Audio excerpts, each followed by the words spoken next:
Alright, good morning, good morning, good morning.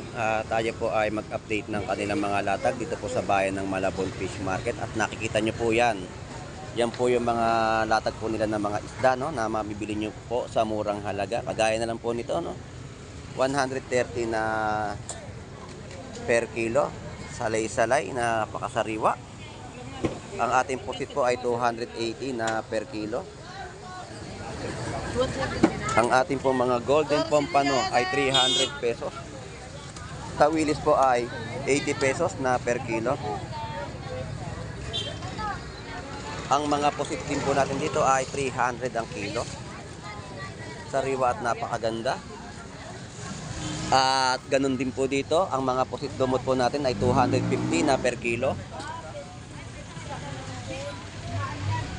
At ang ating mga pusit din po ay 230 naman po na per kilo, no? So dagsa po yung mga pusit at galunggong dito po sa bayan ng Malabon Fish Market. So shout out po sa ating lahat at magandang umaga po. God bless po sa inyong lahat.